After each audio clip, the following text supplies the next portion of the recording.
everybody, and welcome to North Sports Dynasty. I am your host, Andrew Fulbert, and we are here today to talk about everything that's going on in the sports world. And the background might look like just a tad bit different here, and that's because I have moved the office yet again. Back to, I would say its original spot, but the original spot was actually under the stairs. Yes, hi, Kitty Loves, I can hear you.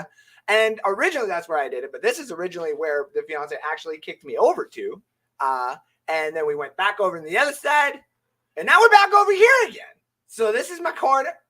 This is the nice little North Sports Dynasty office. If I could turn this thing around, you would see that I got the guest chair over there, which Kitty Loves is currently on right now, and she's just screaming for joy that we're live here tonight, which you can show your appreciation out there in the social media land by dropping a like and a share and a follow at North Sports Dynasty, ladies and gentlemen. That's what we currently are here doing tonight. So first things first, let's talk about what we're actually going to be talking about here today. We're going to be having a little bit of Christmas in July. Mr. Rudolph, the red-nosed tight end, decided to join the Buccaneers in Kyle Rudolph. So is he going to be the proper replacement for Rob Gronkowski? We will get into that in a little bit. And, of course, we're going to be talking about the training camp notes, a little bit of talk about the rookies, some of the draft pick, the higher draft picks, some of these vets, some of the guys who are still out there unsigned who were part of this team last year, who I don't see out there. I don't see out there signed yet, and we apparently still got money because we're just kicking the can all the way down the road until it's all paid up for in 2026. Oh, boy. And then, of course, we're going to be having a mock draft tonight, ladies and gentlemen. Yes, it's the NSD mock draft season, so we're going to be doing a redraft one tonight, and it is going to include our host of the mostest on Sunday mornings with the Swintons, one half of the Sunday mornings with the Swintons, when I add before Ash starts getting mad at me and messages my fiance about it. Mr. Sid Swinton will be joining us to do the first mock draft of the season. And then if we got time, we'll talk about some of the NFL futures out there today, ladies and gentlemen. So let's get right into it. The Buccaneers made a signing. We got a tight end. There's an actual tight end that's in the building for the Tampa Bay Buccaneers. Yes, they decided to go and sign Kyle Rudolph to a one-year deal. This guy has played for a couple of teams. Most notably was the New York Giants. And while he played for the New York Giants, he racked up a few yards, but wasn't necessarily the greatest. This guy has been crippled, but his best years came in Minnesota, where for 2 years in fantasy football, he was actually quite dominant. He was known as the Jimmy Garoppolo's clone. A lot of people were drafting him second to Jimmy Graham. What am I talking about? A couple of years ago. So, look, I don't necessarily think he's the answer, but the best part about this right now is he is here. We have somebody in-house. We have somebody that we can actually, be happy that's here. The Buccaneers had no safety blanket. Rob Gronkowski is gone, though I don't necessarily think it's forever. Everyone can say all they want that he's gone, and then all these guys can say that he's going to come back. Don't worry. I'm more on that fence, but that's neither here or there. This is where we're at right now, okay?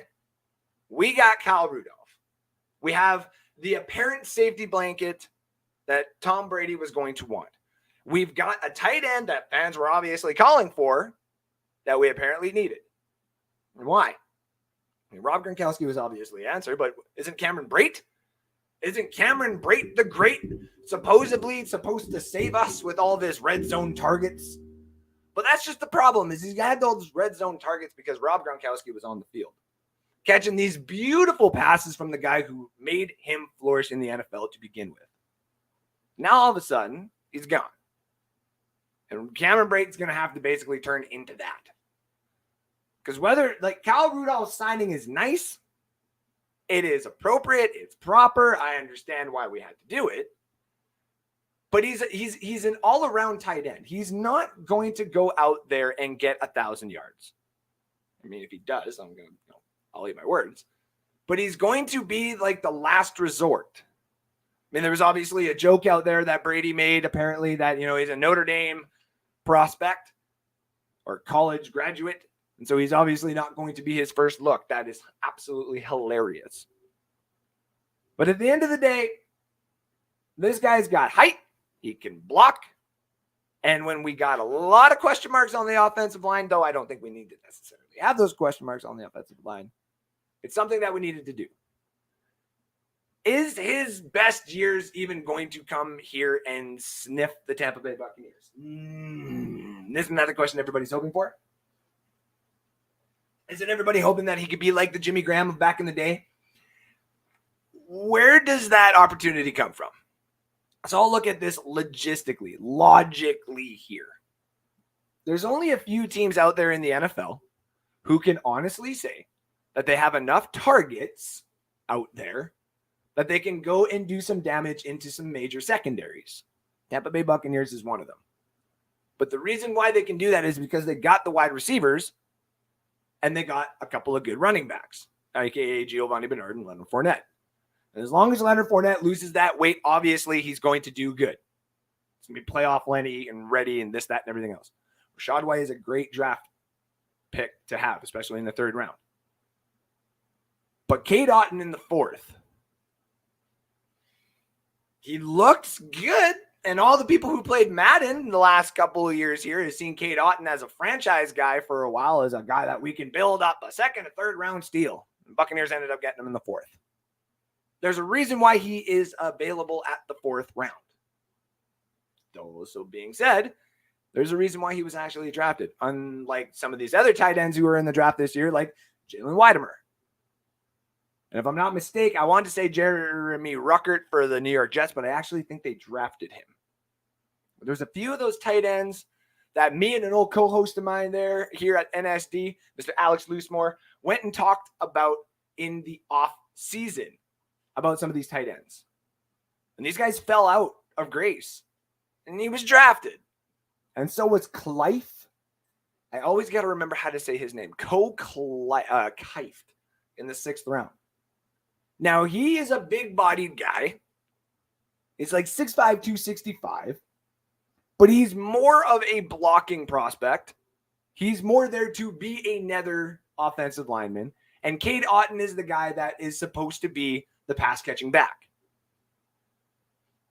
Now, Kyle Rudolph is going into a situation and into a position where it's not to say he's not needed, but he needs to be that sneaky flex option for Tom Brady. Kind of like Giovanni Bernard was there for a bit. Kind of like Keyshawn Vaughn was in case of injuries.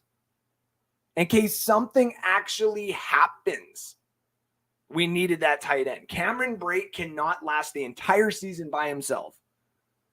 He would absolutely get disowned by the second game with how many, say, coverage and a half, double coverage he would get, and the ball would, fling up in the air and get interception, and Brady would inevitably yell at him. It would be insane. So this is the reason why they went and drafted this guy, or went and picked him up in free agency. We don't even know what the full money is on it yet. I think that is going to come out here soon. I went to go check it on Spotrac, and I think they had it on there, but that does not seem right. I think they're going to be taking some of that money away, because I do think the Buccaneers want to go after, say, like Ndamukong Suh, maybe another defensive player, just to fill in some holes while we got Brady for one more year. Alex Usmore says, what's going on, Foobs? Yeah, the tight end draft class went way different than expected, right? Not only that, the number one tight end in the draft went in, whoever, and however anybody says it, whatever. But Trey McBride went to the Arizona Cardinals, and nobody's talking about that, whether it's fantasy relevancy or even like, what do you call it? Like, just even like real life relevancy. Kyler Murray just signed his extension here, and now he's actually got some tight ends to play with. Like, Kyler Murray actually now has some weapons that he can help develop. Everyone's saying, oh, Zach Ertz this and blah, blah, blah, blah, blah. I like Trey McBride there. I was hoping he was going to go to Cincinnati. Give them like another fourth option. Because after their three-headed monster, it's kind of thin. But that's also the same thing here with the tight ends that we're talking about here with Tampa Bay. Is after Cameron Brate, and I don't care what anyone says, Cameron Brate is great. I mean, literal last name rhymes with it. But like Cameron Brate, he's the number one, and then it was kind of like, oh, we gotta fill that. We gotta fill that. And to be honest, I think they were looking at that at the running back position, and if it wasn't for Rachaad White maybe showing them a little bit of what they liked, they'd probably go and pick up another running back, like an Adrian Peterson or something like that, just to have in the backfield. So is he going to replace Gronk? No. Absolutely not. But last year, and I have the ability to do this right now because I have 2 sleeper apps up right now, and I meant to do this earlier. I can go here, and I can go here. Boom. Cameron Brate last year had a 12-point game. He had a touchdown there and a couple of catches, but he also saw a lot of targets in week 12 against Kansas City. Saw 6 different targets. Caught for 34 yards. But it was that game against Carolina where he got that touchdown and he got that 12 points. So when you want to talk about fantasy relevancy, obviously everybody will like agree with me and any other fantasy guys out there, especially when Sid pops on here in a bit, he would even contest to this. I don't want to necessarily draft Cameron Brate. And I do not want to even put my team in a position in fantasy where I don't need a tight end until the 10th round and I can get some of these steals. And Cameron Brate has to be my number one option. No, thank you. Not even if you use the other 2 bench spots to hold, Kyle Rudolph like that. No, thank you. But this is where it changes. Kyle Rudolph may have a game or 2 where he gets you 12 points. But in fantasy, that is not a risk that you want to take unless, A, you're in Dynasty, and that's the only tight end option that you have to do because you're in a rebuilding team, which Sid owns, and we will talk to him about a rebuilding team here in about 14 minutes' time. Or, B, the option is there because they literally have no other tight ends because of injuries or the matchup. And even in a matchup game, I'm like, I don't even want to necessarily bring that up. But don't risk it. Don't risk these Tampa Bay tight ends. The only one that you would actually want to risk this year is Gronkowski. It's literally Gronkowski. And Alex also says, agreed, none of these tight ends on the roster should be the go-to guy, but all of them together could be absolutely dangerous. This is 100%. 100%. It's lit. The one thing the Buccaneers had an issue with last year, and everybody knows this, is right now, this time of season, this is literally when we were all like, this offense is unstoppable. There ain't nothing nobody's going to be able to do. This Tampa Bay offense is we could have Godwin and Evans go down and we are so stacked. Well, guess what? It kind of happened. And then all of a sudden we saw what happens when you make number 3 options a number 1 option. Scotty Miller is only going to get the best, in my opinion, and we all kind of know it. You're only going to get the best out of Scotty Miller when he is not even known that he's on the damn field. You can't make him a number 1 option. And you can't sit there and make Antonio Gibson or Antonio Brown the number 1 option if both those guys were down. Yes, the Buccaneers wide receiving core is awesome. It's awesome. I like it. I love it. I want some more of it. I'm trying so hard. Anyway, but the problem is like the Buccaneers literal team on paper right now looks good until you start going into the depth. And that's the one thing that scares me going into next season is I don't want any of that. I don't want any injuries. I don't want major faults. I don't want anything like that. And I'm going to be, say, okay with it for a little bit. And at the beginning of the season, how I think it's going to go, where we're not going to win any of these first, 4 games, maybe sneak one of them. And it's going to get everybody freaking out. Oh, what do we do? Oh, no, the Buccaneers. Brady's going to throw us into oblivion. It's literally getting adjustment. It's the reason why we got Russell Gage. It's the reason why when you look down the depth chart, Jalen Darden, Tyler Johnson, Scotty Miller, Bren Perriman. These guys are in here for a reason. And if you look at all the undrafted free agents that we signed, there's Kalen Greger from Texas Tech as a wide receiver, and Jarrett Stearns and Devin Tompkins. Like, we drafted wide receivers, and we still have wide receivers on our team from last year who we still don't talk about, who are hidden gems like the LSU prospect. I forget his name. I always forget his name. And he was just the go-to guy for Brady one day. So listen, there's these things that are going to happen with the Tampa Bay Buccaneers. And that's the reason they had to go and get Kyle Rudolph. They weren't going to go get Kyle Rudolph because he's going to have this Jimmy Graham type season. I think it was with the Bears when he kind of went off for a few games there with the Bears. Nick Rosario, if you're out there, you tell. I believe Jimmy Graham was out there with the Bears, and he just had this amazing season, or amazing like few games where it was just like, oh, he's back. You know what I mean? So we got this here as well. I think people are expecting them to use Ertz for another year before Trey takes over. See, and that I also agree with that in the aspect of the Cardinals, which would have been nice to get a little bit of a Cardinals perception here tonight, but our friend had to work, and he said, "Thought you're on Saturdays." Which, by the way, we will have news about that, but I will save that news for after Bucs Talk. Which Alex also agrees. Which, by the way, good to see you tuning in here tonight, brother. It's always good to see you.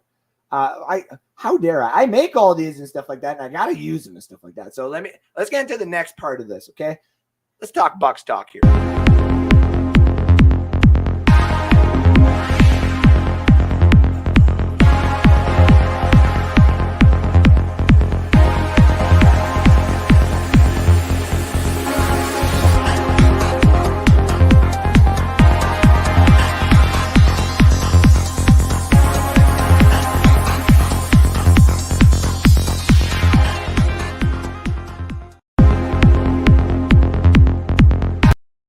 That's because I put the loop on. Oh, silly Gingy. Anyways, let's talk about this upcoming training camp here for a couple of minutes before we get our mock draft going on in about 8 minutes time with our good friend from Let's Talk Football, Sid Swinton, who is the co-host of the Swinton Sunday. That's the Swinton Sunday. And if it's not Swinton Sunday, that's got to be the name of it going forward. No, I'm just kidding. It's the Swintons. Talking sports with the Swintons. I am so butchering. Ash is gonna. Oh man, Ash and Sid are both gonna butcher butcher me as I'm butchering their damn show's name. The Buccaneers got training camp coming up on the 27th. Literally 2 days before I go on this beautiful excursion of a 5-day vacation, a beautiful mental escape into the realms of a festival, first of all, because that's the only reason I'm going out, but also the realms of a few days where I actually get to take a little bit of time, create a couple of things right before I go and do something crazy for NSD. And in that time, 2 days before I do all this crazy stuff and I have this great time, the Buccaneers are going to be hitting their turf. Open public, having their availability if you are season ticket holders, and also something else. I think it's like ticket blitz holders. 8 a.m. nice and early, where it's just hot enough in Tampa to melt my Canadian-made shoes, and just hot enough to make any northern-born player and rookie debate whether or not they actually want to choose this to be their career going forward. Because that's what it's like to play in Tampa, ladies and gentlemen. We got a lot of different rookies coming in here, but at the same time, we all know exactly what this is. This has to be Tom Brady's last hurrah. And as we see the Raiders and the Ravens and everybody else start gearing up and getting themselves ready, Tampa Bay Buccaneers next week are going to start doing the same damn thing, ladies and gentlemen. So what are we expecting from them? What are we expecting to see from some of these rookies? What one of these rookies do you honestly think is going to start pushing for these roster spots?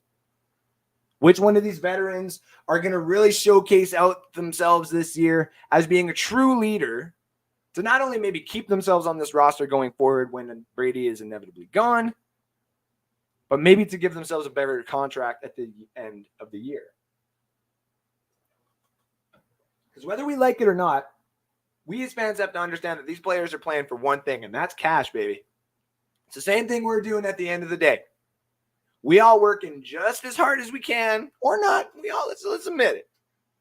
We all working as hard as we can to get that dough so we can relax a little bit more when we get home. And to be honest, some of these Tampa Bay Buccaneer players thinking about the same thing. But also at the same time, a lot of these rookies are looking to not only crack this roster, but to make this franchise their own.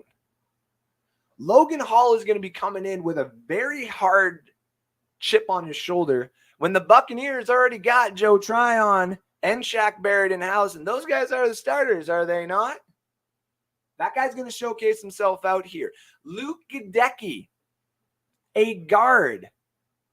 Whereas if you go back and statistically look at the Buccaneers, when we draft offensive linemen, oh baby, especially in that second round, we know exactly what we are doing. Ali Marpet, Alex Kappa, just to name a few. This guy's going to fit in with the nastiness right beside Ryan Jensen. Is going to be filling a hole just like Alex Kappa had of that nastiness, but he was also a leader in school, just like Ali Marpet was. So are we getting a beautiful mixture of two guards that we lost? Or is this just going to be another name drafted in the second round that we're never going to know in 3 to 4 years? I don't necessarily think that's going to be the case, but this kid, this guard, has got something to prove, especially this year. You got to block NFL talent that is literally going to be coming for you, especially if you're the starter, because you're blocking for the GOAT, bro. Tristan Wirth was tested, and now Madden's got him as a ranked 91 overall. I would put him as what, the 8th or 9th highest overall rating for an offensive lineman in Madden. But in real life in PFF, I think they got him at like 12, especially for right tackle. But this is just overall general offensive lineman. I like that spot. If we're talking tackles, he's a top 5, and I don't give a damn what anybody says. That's just the way it is. We were lucky enough to get a running back in the 3rd round, Rachaad White. This guy is a pass-catching back. If you go back a week or two, where we actually here at NSD did our little clip about him, this guy, honestly, if you look at some of these running backs that we had in the past, Doug Martin, Charles Sims, Michael Pittman Sr., Warwick Dunn, where it was just having that pass-catching ability in the backfield, that smooth pass-catching ability. That's what really outdid it for us. That's what really made us a little bit more different. That's what made our offense actually spark when our defense was becoming the heel for this team.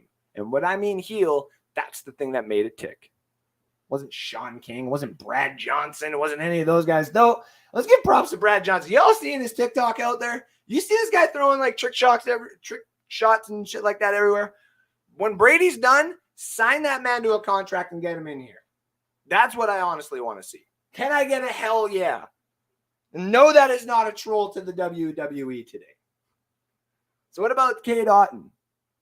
And what about Kieft? Jake Kamandra, though he's already got his position pretty set since they let Pinion go. What about Zion McCullum? Cornerback out of Sam Houston State. What about our last pick there, Andre Anthony, another linebacker from LSU. Big boy. These guys make the team? And listen, I'm going to tell you right now, I think they do. I do think they do. The reason I think that they do is because of some names that we had last year. Like Grant Stewart. You know, Troy Polamalu 4.0 with the hair flow. You know. Some of these guys came in, man. KJ Britt, some of these guys, these are the peeps that you want to see. And these are the peeps, man. I keep telling y'all about when this team later on down the road, probably after this year, and Brady's gone, we got to look to some of these rookies, these hidden gems. And that's probably what Brady's preaching to some of these guys in camp coming up here. Is guys, I was pick 199. Some of you guys are undrafted free agents. Show me what you got. I only got 1 year left. Then I'm going to the Dolphins. So show me what you got. And some of these guys will do it, man. and I'm getting excited. So what about you, Tampa Bay Buccaneer fans? What do you think? What are your major training camp questions going into it? We only got, 5 days away?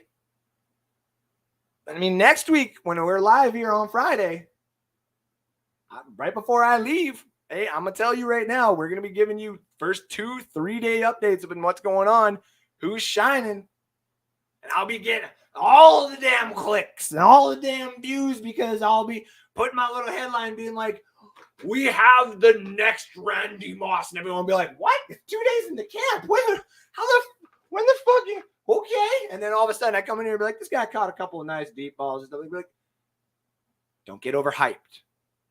It's training camp. But just know which players are doing really good and which players are looking like they're going to crack that roster. Those are the guys you need to keep an eye on. Also, shout out to Ash Swinton being out there.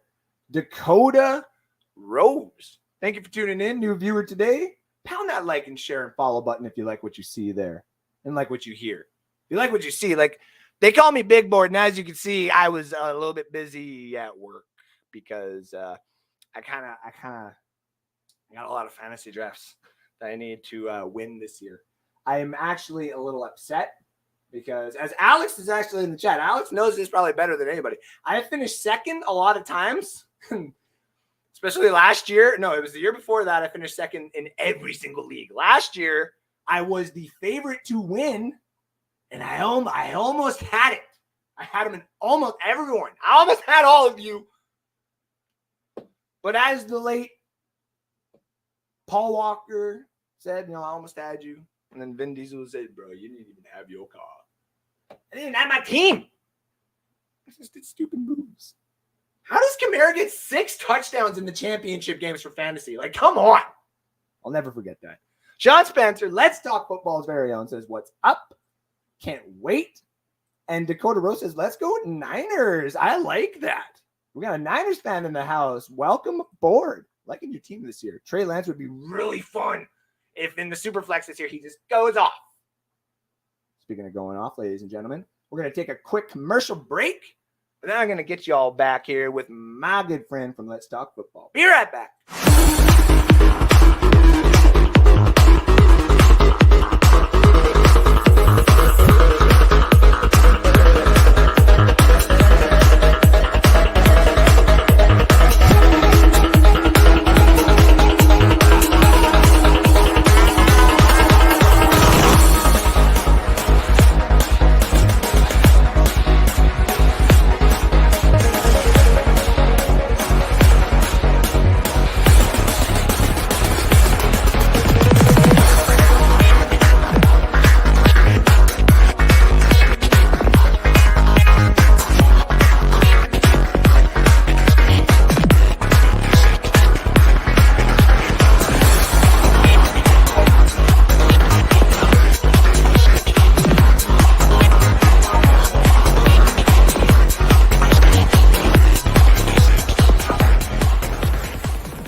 All right, ladies and gentlemen, before I get him in, I need you all to do me a favor and like and share and follow me, the admin of North Sports Dynasty. It's me, the admin of North Sports Dynasty. Give me a like and a share and a follow and a follow and a like and a share. And if you like me, then you can go and follow me at Andrew.Fobear. Hey! It was off the top of my head. I don't know where that came from. Sure, do whatever the hell that side of me apparently just said. So let's get my co-host in here and show you exactly who this is. Little commercial for him with Sid Swinton.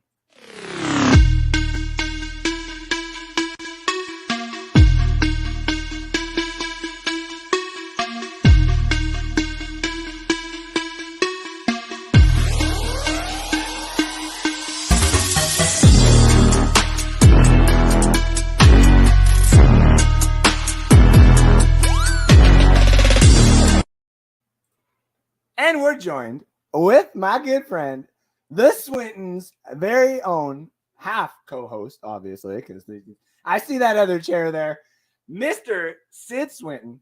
How the hell are we doing tonight, buddy? You're muted, my friend. Oh, it's all good. It's all good. Give him 2 seconds here, ladies and gentlemen. But Sid Swinton is one half of the host of Let's Talk Football. He is the Steeler fan that you see every Sunday morning. He's the one that has been the highest on Najee Harris besides myself. And when I do say hi, I do literally mean hi, at least for myself. I can't speak for him because obviously he lives in a different country than me and they got way different laws there than I do. So, nope, still got nothing, my friend. That's okay. Oh, now you just got it. Yeah, I see. It's just muted right on your thing. So you just got it. There we go. Are we good? Yeah, buddy. All right. There we go. How we doing tonight, buddy? I'm good, man. I was still tripping off of your little rap you had there. That was pretty what awesome. The hell? Even in the so back, clean. Kim looked at me and she's like, where the hell? I'm like, I don't even know. Like, off the top of the head, that was perfect. I need that clipped or something like that. If anybody's out there and can like actually like clip that for me, that would be really great. Okay, hold the heck up. What'd I miss? Oh my God. Blue Jays up 25-3. Is that a real stat? That is a real score right now on the Red That's Sox. what I meant. Oh my God. Holy, in the 5th. What? The bottom of the 5th. I had to look it up. Hold on. Babe, are you around here right now? No, is she gone? Oh my God. I was like, someone turned the TV. Is this actually happening? Jared is. Go ahead. No, so go ahead. I was gonna say, did they 21 rule them? Rule them and like, called it at the 5th? They just stopped. You know what I mean? I did want to get to a couple of comments before we get into our mock draft here. Alex did say, yeah, that was a rough couple of years ago and told you that you needed a bench last year. Yeah, okay. That's what it was. So, yeah, 2 years ago, I was second in literally every single league. Like, I think I won like one joke league that a few of us were in, but like it's second in every league. And then last year, I had it. My team was scary, just like it kind of is still this year, but I had no depth. And I hated that. And then, of course, he goes, I wasn't even going to bring up command. That was the funniest the group chat, I think, has ever been in my entire life. When I was like, I was still an underdog. And I was like, oh, my God. Like, oh, my God. I'm winning. I'm doing that. And then all of a sudden, it was just like, no. What is happening? Stop. And then he's sitting there mocking me like, I'm like, no. So yes, and then I see Sid Dakota Rose. Sean Spencer said that's catchy. I know. Where did that even come from? I don't. I'm getting that. I'm getting it clipped here. Someone said facts. Yikes. Record most points by Jays in a game. Yeah, and it's not even done. It's only the 5th. That's insane. Hot Mess Express. Hey. That's not just me. That's our nickname. Me and Ash's nickname, the Swintons, and I came in right on cue. And then Aaron Jansen, thank you for tuning in. Says Dreamy Knicks. Ooh, is that what I look like? Do I look like Dreamy Knicks a little bit? So first of all, one of the reasons why you're obviously here is because you're like one of the redraft guys that Let's Talk Football has and stuff like that. So let's talk a little bit about your Dynasty experience that you've been having here. This is going to be going into my second year doing Dynasty. Last year was the first year I ever got into one. And by the way, my team is ridiculously stacked in that one. It is only a 10-team league, but it shouldn't be fair. Anyway, and this year, a lot harder being in a 14-team league in one and then taking over a team in another.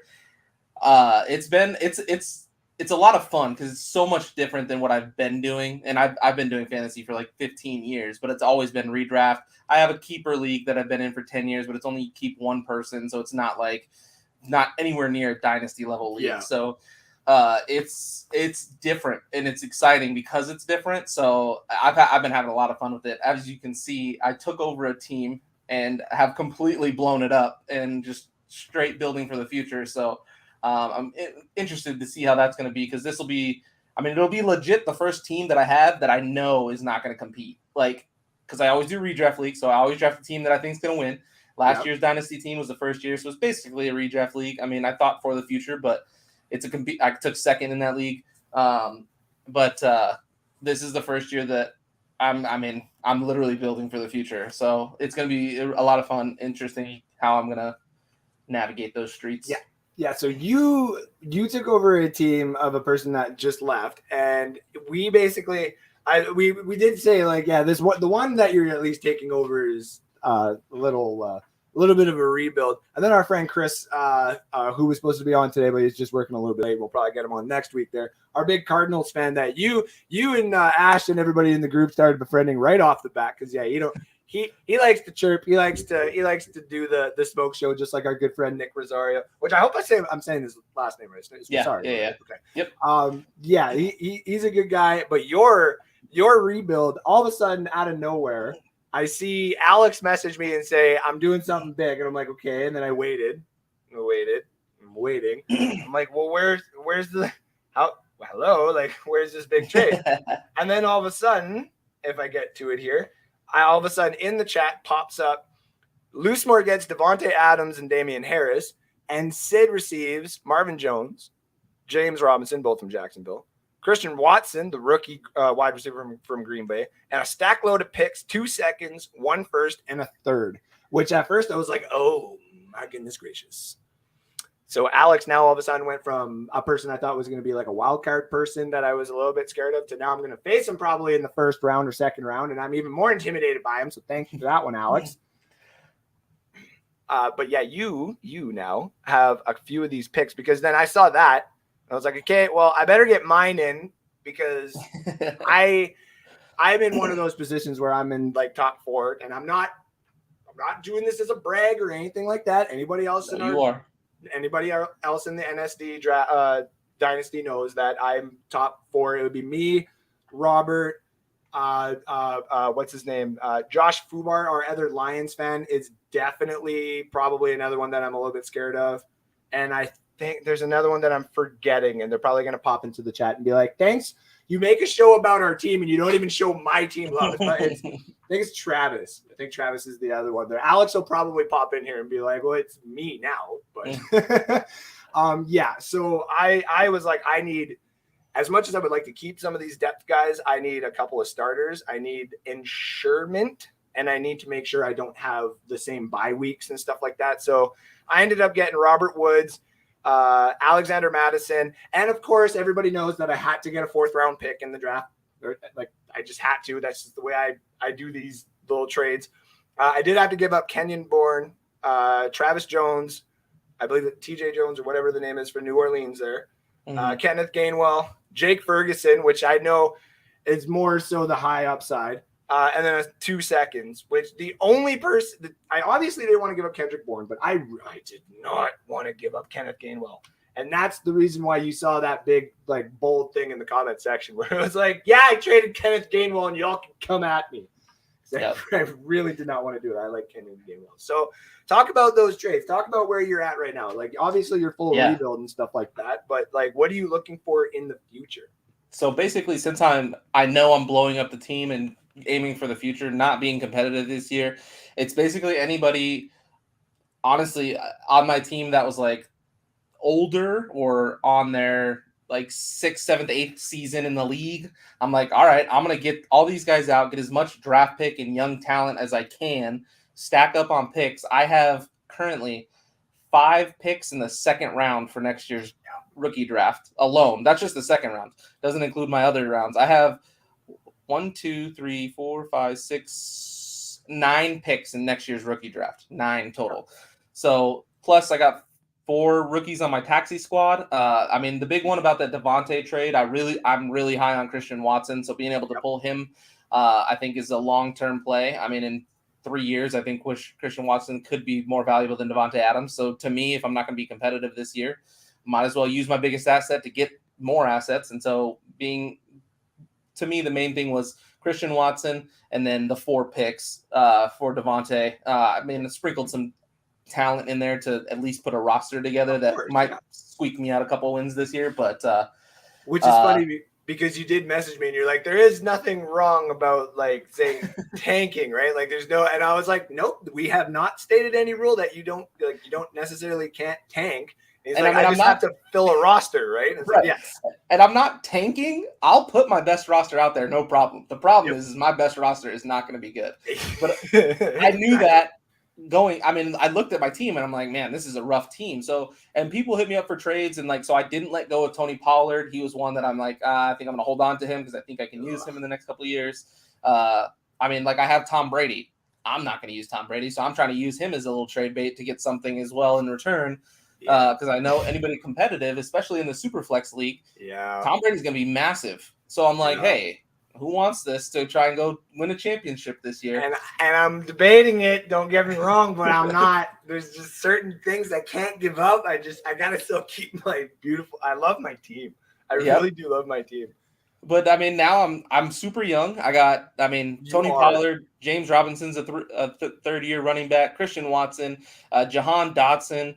That's right. You do have Jahan Dotson. I took Kenneth Gainwell from you. I got all those draft picks. Jake Ferguson, K. Dotton, Calvin Austin, and John Mechie as all rookies this year. So very young, a lot of draft picks.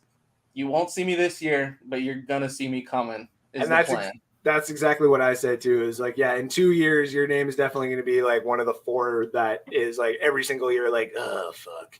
And Alex, which is Alex is, just said, I tried to get Pollard and Harris at first, but then he said Adams was available because I remember he did say there was another player he was after first, and it's funny that it was Pollard. Because I've debated sending over an offer for Pollard too, but I'm like, I see the value of him in some of these leagues too, and it's absolutely insane. Which, by the way, we are going to start seeing some of the value of some of these actual like players because we got ourselves a mock draft going on here, ladies and gentlemen. So me and Sid decided to do one. Well, let me rephrase that. I was going to do this next week, but because Chris, and I ain't blaming you, Chris, when you watch this, okay? Don't come at me here. But because Chris didn't pop up tonight because he's got to work. The guy's pouring concrete today. I got to give him a shout out. Me and Sid decided to do this instead. I asked if he wanted to pop in. He said, hell's yeah. He asked if it was any pick. And I was like, oh, yeah, of course you can have any pick. So he took number 10. I'm taking number 4. And there's a reason why, because I think most of the time I get any picks thrown at me. They're usually at the back end, and everybody knows what I do. I'll just stack up the first couple of rounds.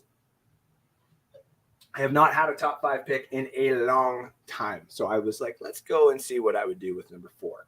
So we're going to start it off right now. Jonathan Taylor's going off first. Christian McCaffrey and Austin Eckler. All right. This is a PPR, 12-team, 2 flex, 2 wide receivers, 2 running backs, kicker, blah, blah, blah, blah, blah. This is where I am kind of torn. As much as I would love Jamar Chase, I love the upside of him this season, especially because him and Joe Burrow.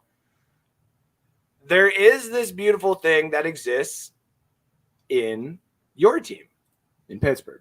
There is. Right there. I think this is. Yeah, right there. And that's the one that I'm looking at because I know a lot of other major outlets for fantasy are doing it's not the best pick to go with Najee right off the bat because of the whole PPR. And I'm like, you do realize that, like, it's not Big Ben. The only reason why Big Ben had 3 wide receivers is because Ben could utilize 3 wide receivers. This is a growing situation for any of the quarterbacks in there, or if Mitch Trubisky is going to go in there, he's been known to utilize the running back in the backfield. So there's that. But then there's Justin Jefferson for me. Kirk Cousins just loves him. There's a reason why everybody keeps taking him so high, and there's a reason why in almost every single league I have not had him. But I do want to have the pass catching ability for a running back and the health. So I'm going to take Najee at 4 and hope that at least helps me. With Henry falling, Coop, Adams, Jefferson falls to 8, which is surprising. Dalvin Cook, and then Sid is sitting there at number 10. And you got a couple of these guys that are still on the board, Dia. What are you thinking? It's massive. With how it's fallen this, and just for the record, Najee Harris had 74 catches last year, so he is a receiving back. He can definitely do it out of the backfield. With being on the back end of the draft, I usually, this is tough. I always try and go running back in the first round. That's usually always my goal. Yep. But when you get to the back end here, and all what I would deem first round running backs are gone. I mean, I could make an argument for Joe Mixon, maybe DeAndre Swift, but they split time too much for me.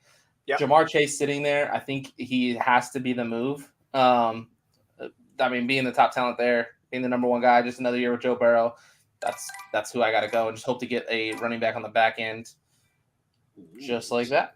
So we got the Jamar Chase. Joe Mixon goes right after that. CeeDee Lamb, Nick Chubb for Team 12. That's a nice little combo right there. Yeah. And then Kelsey goes right after. The first tight end is off of the board, which we kind of both figured would happen.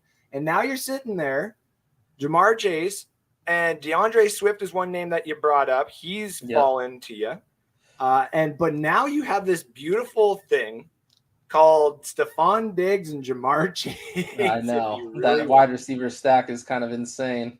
Yep. It's a tough one.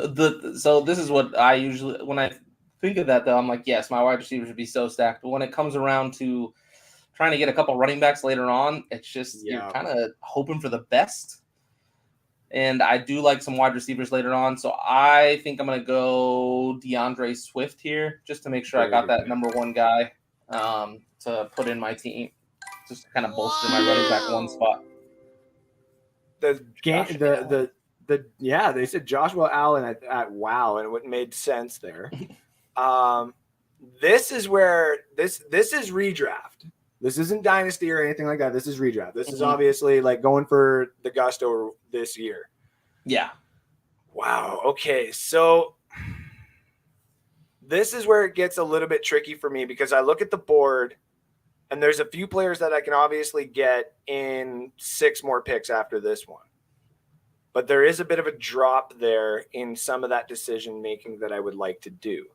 Now, this is where I'm at because the Saquon Barkley train that everybody hates is actually one that I'm a little more intrigued in this year in redraft.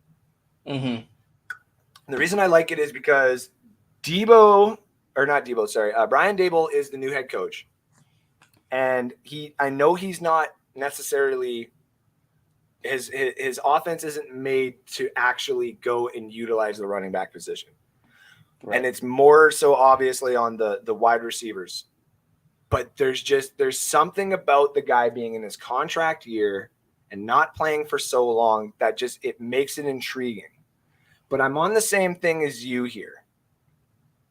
There's wide receivers out there later on that I'm going to love, and I'm going to put them off, like say them right now to everybody. I love the Jalen Waddle. I love the DJ Moore. I adore the DJ Moore.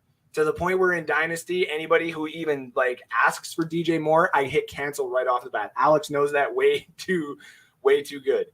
And the other big one I love is Darnell Mooney because he's going to be a number one that I can get later on. Mm-hmm. Yep. So the Deebo Samuel train being that running back as well is really interesting. I don't care about the Mike Evans situation yet. And Kyle Pitts. Seeing those tight ends fall, but knowing I can get another one in about 6 picks is probably what I'm going to do. So I am going to go the Deebo route here, though knowing very, very well that in a redraft situation that if Saquon comes around to end up being what Jonathan Taylor was last year, that you could easily have won with just Najee, even if he does, respectively what he did last year. You could have won with Najee and him. That's going to hurt. But whether it's Trey Lance, Jimmy Garoppolo, or Kyle Shanahan himself, Deebo Samuel is getting the ball somehow. Mm-hmm. So I'm going to take Deebo and hope and pray that he almost. But okay. So now I'm going to. Okay. Well,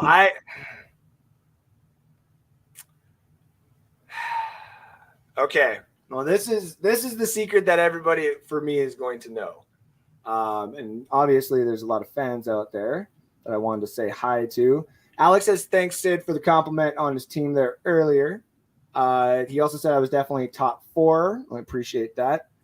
He also said, I feel like I'm a step behind you top guys, but could do some damage later on in the season. That is 1,000%. I do not want time is it? Sid, if your kids are listening, I'm sorry, but you're not a team that I want to fuck with come around playoff time. Okay? And then we got, he says, I tried to get Pollard and Harris. Oh, that's from earlier. Anthony Handy, thank you for tuning in. Says, what's good? Mr. Fingers. As you can see, I got your books right there, my friend. Your note is actually on my memory board here. I'm always going to remember that because I was like, what is this paper doing in here? And then I saw that and I almost cried. I was like, oh, I love handwritten notes. These are awesome. And then that's good for my dynasty because I got Pollard. Yeah, I see that because she's got Zeke and Pollard. So you're set. Anyone, like, I know I've sniffed and asked for Pollard and stuff like that, and you've rejected those trades. Keep rejecting them. I'm not even going to sit here and try to tell you or persuade you otherwise. Keep rejecting them because you have Dallas's backfield for basically the next 5 years. This is dynasty. It's not redraft. Don't basically just put in the chat, like, if you trade for these guys, I won't answer your calls later on down, which is basically what I've done with the DJ Moore thing. And I see Alex made the comment there, and I'll get to that in a sec. I got to go Najee here. Yep. Definitely Najee here in my opinion. Shelby Daniel, thank you for tuning in. North Sports is back. Buddy, damn rights, we back. We back. We good. And I got a festival coming up in literally a week, and I'm praying that these couple of shirts that I ordered in before the big batch comes in, and I really want to wear them for the concert. So everyone can be like, what the hell is that? And be like, it's my sports show. Give it a follow, give it a like. Boom. Boom. Wide receivers deep. I go Swift. Oh, so she agreed with you, which is something that doesn't happen often. You can go find good wide receivers later. Not so much RB. So I like the Swift pickup. Wow, she really likes that pickup. Look at that. Andrew, stop the Giants hype. I can't. Listen. Brian Dable is my favorite coach out there, and I was hoping for some odd reason he would just sniff the Buccaneers later on in life, but it doesn't look like it's going to happen. And there's the comment I wanted to put there. Yeah, I found out the hard way about Moore. I can't do it. It's just any message, any trade I see, and it says blank, and someone will put DJ Moore like right in the middle, thinking that I don't see it. And I'm like, hey, fucking get out of here. Not DJ Moore. So in this case, going back to it, because we got to get love to the fans, which especially to the fans, like, share, follow North Sports Dynasty for more of your fantasy football rankings. I'm going to have the more rankings coming out in a couple of weeks here, which, by the way, I blew past the whole entire thing I was supposed to be like kind of special announcement-ish. Not like ish, but like kind of special announcement. So North Sports Dynasty, we do it usually Friday nights, but next week is going to be the last week we do it on Fridays. We are going back to our regular scheduled day, but not time. We are going to be going Saturday nights, ladies and gentlemen. So right after most of the college football games are done, you will see North Sports Dynasty live, giving you the updates for fantasy football the day previous of the games that are going to be happening, because that's what this show is about, is to make sure that you got all of the fantasy football knowledge and tips and tricks that you need for the day that is going to be happening after, which is when all the games happen. So we are going to be moving to that, give you coverage on the the training camps and everything like that. So watch out for that coming up in a couple of weeks. North Sports Dynasties will be back on Saturdays after next week. So just wanted to put that out there because a lot of people have been like, I thought you were on Saturdays. I'm like, yes, I'm on Saturdays. I'm sorry. Let me go back to it. Anyways, speaking of back to it, the player that I don't want to talk about, and I bet you any money I'm not going to get him in the next round, just because he would be available more like, say, the 4-3 or the 4-4. I would think maybe even Mr. Sid taking him right at 310, depending. But Nick Rosario and myself, actually have the same opinion on the Chicago Bears, where I don't necessarily think they are as bad as everybody thinks, but I do think they need improvement. That I think every Bear fan thinks. But the one thing that does not need improvement is that damn running back, David Montgomery. And I've said it in group chats. I've said it on Twitter. I've been called out by Chris. That's a shot at you, Chris, by the way. You can take that for when you listen to this later. David Montgomery is going to be a top 5 fantasy running back this year, whether PPR, half PPR, no PP whatsoever. He is going to be a fantasy top 5 running back this year, in my opinion. The reason I say that is because Justin Fields is going to be running around like a chicken with his head cut off because of that offensive line with some of these games, which when that happens and you pass it to the running back, usually leads to big time gains. And we all can go into any of these highlights and see David Montgomery pull out some major breaks. It's literally really beautiful to watch, and he's still young. So the reason why, hi, little Swintons. That's awesome. That was really cute. He's literally, the door's closed and he's downstairs. That's hilarious that you heard that. I did. That was really cute though too. I thought I heard like, hi, Dad. I'm like, hi, little Swintons.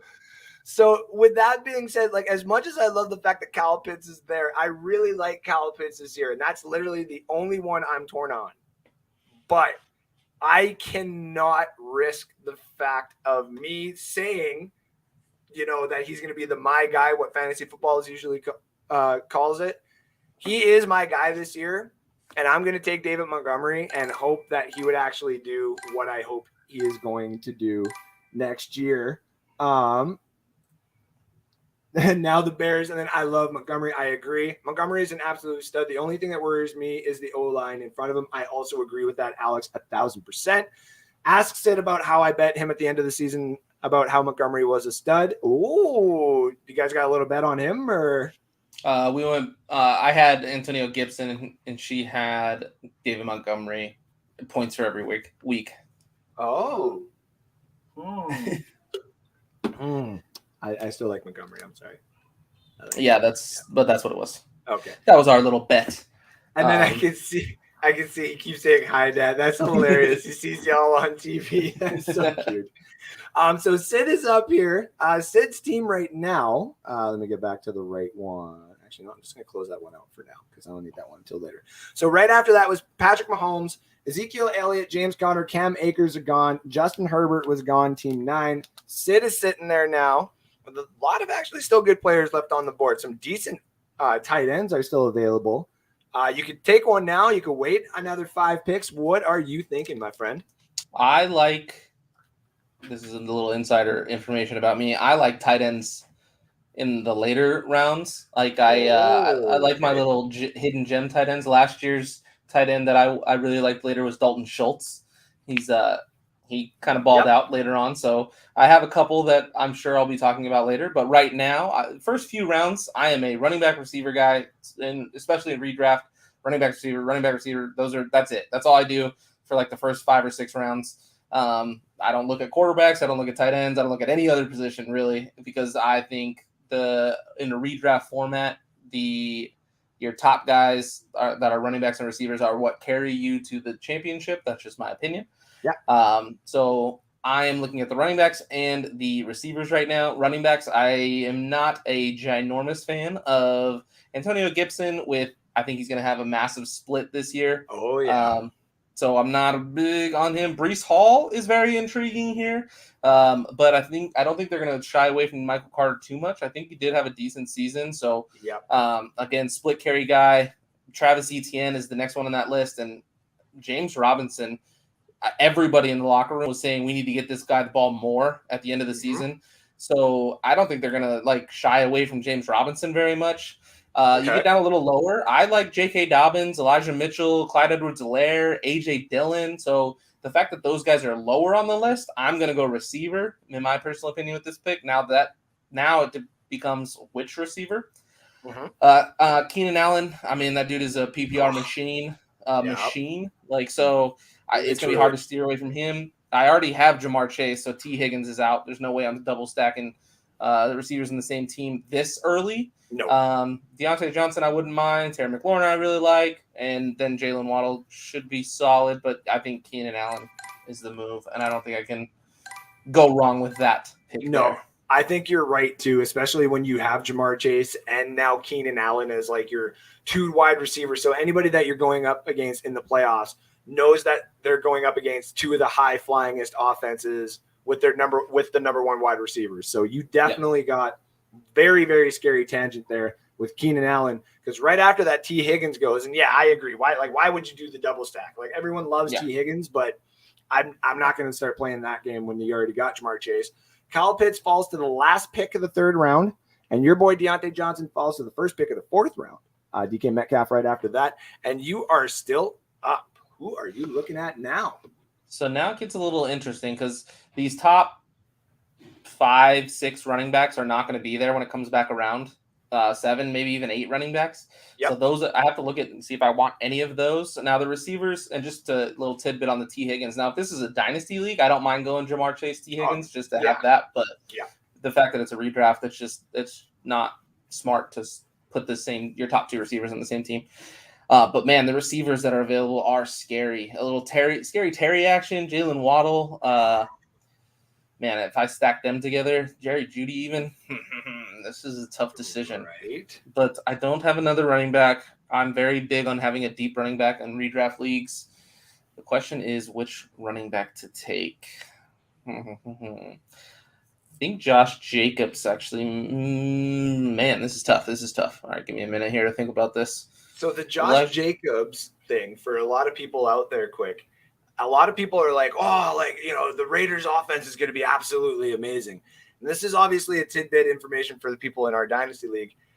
There's a reason why I got rid of Devin Singletary for the Buffalo Bills, is because I think the inevitable error is in-house.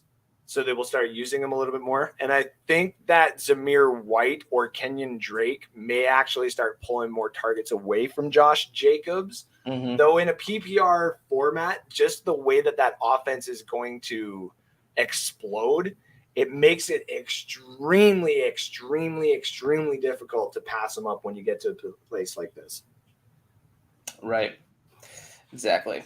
And then the other thoughts on the running backs that are available here.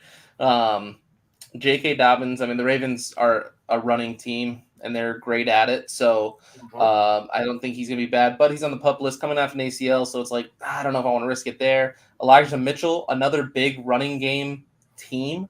The problem is they have 5 running backs, so it's like which one is going to be the guy, and they always rotate. And Clyde Edwards just came out. Sorry to interrupt. They just came out today to talk about that. Kyle Shanahan said he wanted to have a running back committee. So it means that 3rd round pick is going to be good too. So that hurts. Clyde Edwards-Helaire is very intriguing here. Again, coming off of like an injury kind of year. But them not having much of a pass game and him being a pass catching back, not like a super pass catching back, but he definitely, he'll have 30, 40, 50 catches. So it's not terrible. Miles Sanders, they just don't use him in Philadelphia for whatever reason. He's uber talented. I think he would be so good if they did, but they don't use him. Now, here's what I think I'm going to do. I think I'm going to go A.J. Dillon because I think A.J. Dillon takes the number 1 spot in Green Bay this year. That's just my early inclinations about that. I think he's a better running back than Aaron Jones. And I think if he didn't get hurt in the playoff game, the Packers would have won. The fact that he went down, they weren't able to ground pound that ball. I think that's the big reason they lost. I think A.J. Dillon takes Aaron Jones' starting spot this year. So that's why. Damn. So in the 4th round, he takes A.J. Dillon to go with DeAndre Swift. Terry McLaurin goes right after that, Antonio Gibson, which I agree on your Antonio Gibson take there. Like, we keep hearing about the Ron Rivera, D'Angelo Williams, and what was the other guy's name? Jonathan Stewart. Like that double tangent. Like it was really good. So he might be using that again. Darren Waller, George Kittle, Jalen Waddle go. Ash says, where is he? Sorry. So it's your fault I don't value tight ends. Probably. Alex says, same here, said I load up on those 2 positions first, which is true. Every time me and Alex have done a startup league, I always see that's the positions he goes with. And I'm like, you know what you're doing. I'll give you that. Ash says he doesn't look at QBs, then gets stuck with trash, then convinces people to trade with him. But QB, don't do it. Hey, whenever I have 7 running backs and you only have 2 because you drafted tight ends and quarterbacks first, I then have trade bait to get your good tight end or quarterback that I would like, and it happens every year. Ash also agreed with you on the go running back. Alex said, I might be in the minority here, but I'm out on CEH and Miles Sanders. Just don't like their usage and roles in their offense.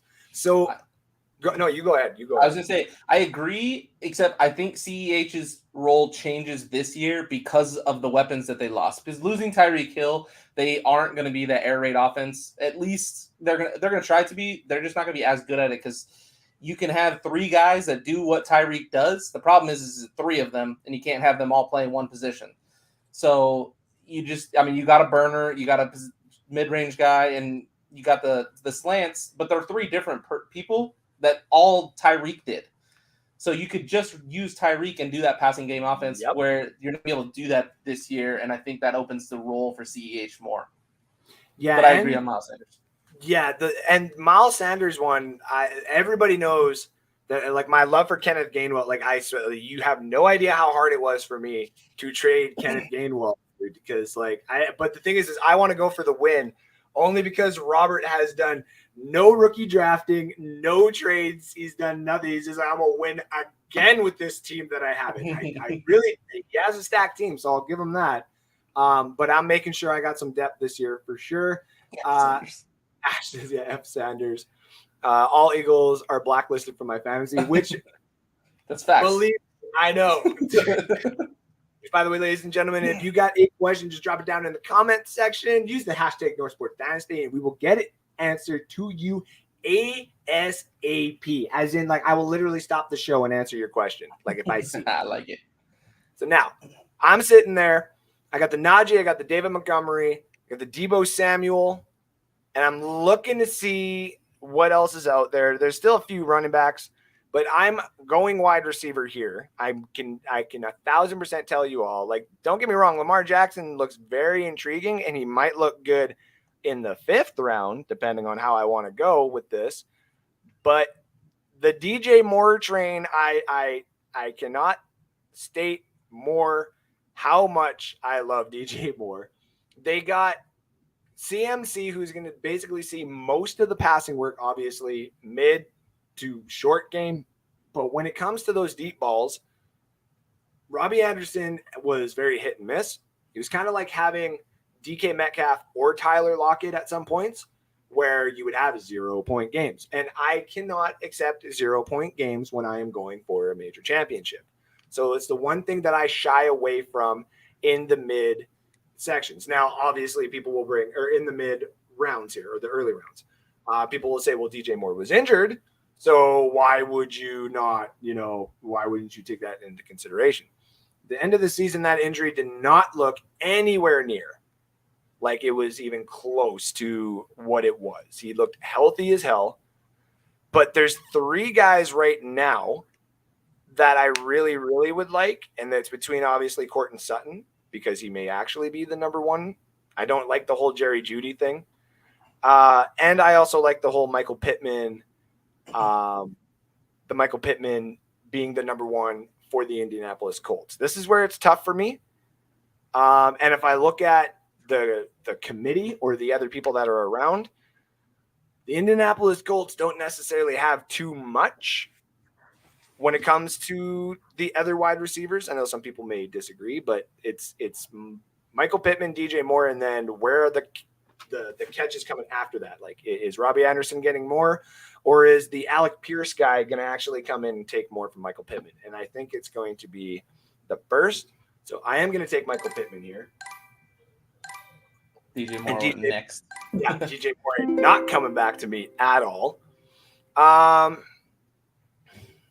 See, this is where a couple of these tight ends are available, and it starts to fall off of the what you would call the elite status right here between TJ Hawkinson and Dalton Schultz. So, in my opinion, you should go Dalton Schultz because Dallas lost talent, respectively, Ash, in the wide receiving game. And the Detroit Lions added more. So you would think TJ Hawkinson's going to lose game, and so is Dalton Schultz. Now, TJ Hawkinson did have a 0 game, and I'm going to be haunted by that 0 game. I really am. But Dalton Schultz also was, very like boom and then boom and then boom and then boom. And I like TJ Hawkinson's consistency besides that 0-point game. And I'm looking at some of those other tight ends, and I don't want to take the high probability when I want to go for it all. But in comparison to some of the other things that are out there, like I know I can eventually get some of my wide receivers later on, like the DeAndre Hopkins thing if I wanted to bench him for a little bit. I know it's starting to fall off a little bit respectively when it comes back to me. Same thing with the running back situation. But I don't want to play around with the tight ends. And looking at where I got it, I am probably going to go Hawkinson here. Just so I can have my tight end, so I can, deal with a fallen talent to me later on. And I can at least be happy with that, knowing I have my 2 running backs, knowing I have my 2 wide receivers that I want, and I have my tight end. So my base of my championship team is built. But Mr. Sid here is also doing the same thing, and he's got Jamar Chase, DeAndre Swift, Keenan Allen, and A.J. Dillon. He's not going to be able to get Travis Etienne because he went right after T.J. Hawkinson, Mike Williams, Marquise Brown, Joe Burrow, and Michael Thomas. Somebody's actually going to take the chance on Michael Thomas. And quickly here, I see Alex drop the big one. Oh, Ash said, don't remind me, Andrew. I love TJ because Iowa boy, but love Schultz because Dak loves him. Tough choice. I agree. Alex says Hawkinson got affected by the OL going down and him having to be used as a blocker the majority of the time. Hopefully the beefy boys stay healthy this year so it can be the weapon people expect him to be. And that's kind of where I'm at with it too there, brother. I'm really hoping that TJ becomes what I was projected to be. Don't think you can go wrong either way, which I also agree with because they were both top tight ends. Now, the guy who will not draft a tight end here, I can almost assume, is going to be Mr. Sid. You are back up here, buddy. What do you got? Yep. I am going to go running back. I want to make sure I have a third starting running back that I really could lean on in case A.J. Dillon doesn't take over right away, which is most likely going to happen. I just think that's a better long-term later in the season guy. Sitting there, right, we talked about CEH. Beautiful spot right there. I think CEH is going to have a very much advanced role, so I have loved taking him here in the 5th round. Be very happy with that. There is a lot of receiver. The Cortland Sutton is very hard to pass on right here. I would love to grab Cortland Sutton and just shore up the receivers right there, but I don't like the running backs that are available after CEH, so I'm going to secure him and then grab a receiver on my next pick. So CEH is Elijah Mitchell right after that. Yep. Lamar Jackson, who I was hoping would maybe fall to me, but that was obviously a prayer. Damian Harris is also gone. Cortland Sutton no longer available to you, but you still got some wide receivers out there and some major talent out there. So what are you thinking now? I liked the receivers available beyond Cortland Sutton. That's why I went CEH instead of Sutton, because Allen Robinson with Matthew Stafford is very enticing. Brandon Cooks with a second-year Davis Mills is enticing. Amon-Ra St. Brown coming off the end of his season is enticing. Yep. But I think I'm going to go with the guy that you talked about earlier, Justin Fields' favorite target. Definitely going to be the number 1 in Chicago right now. Him sitting there, I was like, I literally scrolled down the list after Cortland Sutton. I was like, oh, Darnell Mooney's available. I think I'm going to take him. He's going to be a nice little number 3.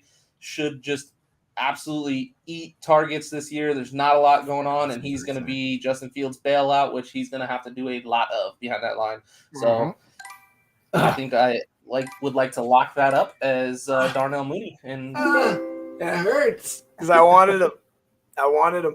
Right after that, before we get actually into that, Ash says Sid only has eyes for Patty. Obviously not. He went with Darnell instead. I think Sutton is going to be Wilson's go-to guy in Denver. I also agree. Though Jerry's going to be fun. Jerry's going to be interesting. And Ash says Amon-Ra with a heart. Yeah, you're very high up on him, and we know that. So don't you worry here. So we got Allen Robinson. I got to scroll down a little bit here. Went right after Dalton Schultz, which is interesting that he went so far. I guess I couldn't have waited, but it's just interesting to see how far he actually dropped. Brandon Cooks, Chris Godwin, Dallas Goedert, and then it is back to me. Oh, this one gets tough, man. This is where it gets fun. This is where the real draft starts. So these rounds. Anyone who knows me very well knows that if you are a running quarterback, you have some value because of the running game. Same with Jalen Hurts here, but it's difficult because there's a couple quarterbacks there and there's a couple wide receivers. And JC Allen, bro, thank you for popping in and tuning in here. Godwin going right before you has to hurt because you know exactly where I was going, buddy. Chris Godwin, if he would have fallen to me at the very end of the 6th round in a PPR league where I can have him in the flex, knowing very well that some games I'm going to get the 2 or 3 points that he does put up because it's all going to go to Mike Evans or it's all going to go to Russell Gage. It's that end of the year chase for the championship, having someone like Chris Godwin or a Mike Williams there or even Jerry Jeudy, one of those other guys like that towards the championship is scary for opposing guys coming up against you because sometimes they change up their lineups being like, I gotta see if I can maybe use the quarterback he's got or this or whatever. Like it really screws with everybody. So JC Allen, good to see you tuning in, buddy. It's great to see you. And now I'm actually, because there's a few, like Russell Wilson still is there, and I can get him in the 7th. Yeah. Knowing I can get Kyler in the back end of the 6th is nice, but there's still other wide receivers out there that I really want. Like the whole Amon-Ra St. Brown being there, but this is the reason I'm not going to do this for someone like Ash that's out there being like, what the heck? I already have 2 of my top players in the same bye week, and I don't want to have 2 more players in TJ Hawkinson and Amon-Ra being on the same team unless I can get him later on.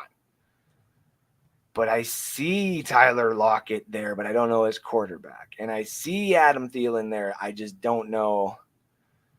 And I see JC Allen saying there, 98, 1,100 yard plus in 14 games. Essentially, it's 1,000%, dude. And then D-Hop is good value. Dude, I know, but it's so tough because I know I could probably get D-Hop in the 7th, but the problem with D-Hop, especially in a redraft league, is he's suspended 6 games. Yeah. So you're literally missing half the fantasy season. And you're right. And the reason, so my thought process on it would be the same that you kind of have with AJ Dillon, where like he might pick it up later on and like D-Hop might just come in and be like, hey, I'm back, everybody. 22-point games and 32-point games all over again. Because I'm looking at some of those other guys, and Amon-Ra is going to have target share. Adam Thielen is going to have target share. But when D-Hop comes back, yeah, he's going to have it. But that Drake London one, too, it's so teasing and dead. But you know what? I just want to take a look at the running backs here. Take a quick look. You know what? I'm actually, before he starts getting taken from me, I'm actually going to go a different route here. The Chase Edmonds in Miami here. But it might be too early. So you know what? Yeah, I'm going to take no. It's so hard, dude. You know what? Josh, you kind of got me sold on it just right now because of what I want to do in the next round. So I am going to take D-Hop to at least put in that suspension, but get him after that 6 games. So I kind of like that. Kyler Murray falls, Kenneth Walker, Miles Sanders, Jalen Hurts, Drake London, Kareem Hunt. So I'm still left with some of the other options that I wanted anyway, which is nice. And because my other wide receivers are available later on, I do want to go get Chase Edmonds now because I like the PPR value that he's going to have in Miami. He's the number 1 guy, but he's obviously going to have some shares taken away from him. Massive committee there, yeah. But there is a lot of other guys on this list now that they're mostly handcuffs or like straight up backups. This is at least still a number 1, and I don't trust the Rashad Penny injury to last too long. So I'm going to grab Chase Edmonds here. Wow. Yeah, you can yell at me all you want, Sleeper, but I like it. Alex says hard to take D-Hop knowing that he's gone for 6 games. So I'm going to do it only because of if I want to do that playoff push. And now that I got my 3rd running back, I want to have him there for the playoff push. Just kind of like what Sid was saying with AJ Dillon. I like that pick. I know some people are like, well, it's a 4th round. Still, AJ Dillon up there is still a really good pick, and that's why I'm going to do the D-Hop thing. I don't even look at that sometimes if a player's I just can't pass up. I just take the fat L if my bye weeks line up. In Dynasty, sometimes you just have to do that. I mean, the inevitable, like that's what killed me last year a little bit too, is 2 weeks of really bad buys. JC Allen says, so far for my mocks, I've been going RB heavy early, so there are so many wide receivers for that flex spot. That's a good take on that too. Because there is only like, say, a good 12 top tier running backs before you start getting to a lot of question marks, which if you saw the beginning of the mock draft here, we were both doing actually quite a lot. We were like, oh, do I do this? Do I do this? Do I start leaning this way? Like, do I start going away from the running back? So good point, Joshua. It's actually good. Props for tuning in, dude. Much love. And also everybody out there, if you're watching, give a love by a like and a share and a follow to North Sports Dynasty. Also to Let's Talk Football, because that's where Sid can be seen on Sunday mornings with his wife. Yeah. So give them a like and a share and a follow. Janae and Sean are doing, I always do Sean, so I want to go Janae first. Janae and Sean are doing big things there. Give them a like and a share and a follow. Always good to hear from everybody out there. Sometimes I'll load up on one buy and take the L on that week, but have my starters for almost the entire season. I've thought about that too. It also, in Dynasty, it just sucks because I know sometimes who you're playing, like in the playoffs. And there's just certain players that you don't necessarily want to play because they're good at the beginning of the season or bad at the beginning of the season and better at the end. And that's what I don't want to deal with. So like Alex there, if I have to play you in the first round of the playoffs in our league, Alex, I'm going to be mad. So, and Ash also agrees. All right, dude, you got my steal of the draft that I wanted in Darnell Mooney. You got CEH, AJ Dillon, DeAndre Swift, Keenan Allen, and Jamar Chase. You're in the back end of the 7th round. And where are you going now? So taking a look at it, I agree. The running backs have kind of really fallen off a cliff here. You're looking at backups and maybe third down backs at the best. I do see some receivers, though, that have some massive upside, in my opinion. Gabe Davis, I think, could have a very easy breakout season. The number 2 in a Josh Allen offense is never a bad option there.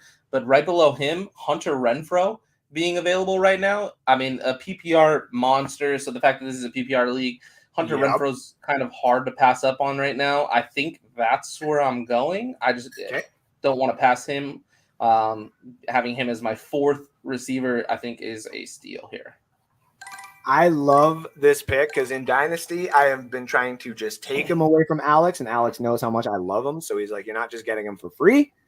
And the amount, like everyone's going to be covering Devontae Adams, and he's still going to see his share, but he is not going to get as much, obviously, as we've seen, but he is still going to be the best flex position in all of Dynasty this year. There's so many other players out there that everybody's like, well, the high side of Judy or Cordell Patterson and stuff like that. I would all day, every day take Hunter Renfrow. My love for Hunter Renfrow right now is through the roof. The upside on him, especially in that offense, is just insane. Tony P, he's going to start over Zeke at some point. Definitely have the chance to. Yep. Yeah, can't keep that production off the field. I also agree. In Dynasty, I think Tony P would have been gone a long time ago. Facts. Because I think, if I'm not mistaken, Ash actually like doubled up one round after another, or it was pretty close to it. So Traylon Burks, Gabriel Davis, Cordell Patterson, and Russell Wilson are gone, and you are up, and you got your 3 wide receivers and your 3 running backs. What are you doing now? It is time to go to another position. Oh, here we go. And it's a stretch. It's a reach, but I don't think he's coming back around, and that's why I'm taking him right now. And I think he has top 5 tight end fantasy upside because either a rookie quarterback is starting who leans on their tight end, or a quarterback in a new offense who is going to lean on their tight end is who will be throwing the ball. And I am taking my guy, Mr. French Fries, Pat Freiermuth. Oh, nice. Locking in my starting tight end. Love the guy. Love the upside. I mean, had 7 touchdowns last year, so very happy with that selection there. I like that. And as a Steeler fan, usually we don't usually fantasy footballers don't like to draft their own favorite players off of their favorite teams. But the fact that you're getting that type of value in the front of the 8 is, you can't go wrong with that, dude. I agree. So now you're looking at you got your flexes all covered. You got your tight end position all covered. And then right after that, Singletary's gone, Pollard gone, Prescott. So a run on Cowboys there. Rashad Penny, Devontae Smith from Philadelphia is gone. Now, there's a couple of running backs still in this little thing here, I think. Yeah, that I want, but I'll wait. Now, the quarterback position is also one that I was kind of looking at because of Tom Brady. And I see him in the comment section there. Tom Brady, Andrew, do it only because in a weird way, it's not even just the fact that he's Tampa Bay Buccaneers. He doesn't throw too many interceptions, which is what I want in my quarterback. The only other two I would consider is obviously Aaron Rodgers and Matt Stafford. But the Brady effect with my 3 wide receivers and my 3 running backs, I like it, especially because he's there in the 8th. And I'm just looking at some of these other wide receivers. I love my Robert Woods. Tyler Lockett is still there. Garrett Wilson. Man, that's where it does start falling off in the value, though, is right around the Robert Woods, Chase Claypool. And I do need a quarterback. So first thing, I'm just looking at the running backs here because my other one is still available, and it looks like I can get him on the other side. So I am probably – I see you there too, JC. Lockett is great value too. Go Lockett, grab best QB of 3. Now, and you know what? It's literally what I was thinking because Tyler Lockett is still there.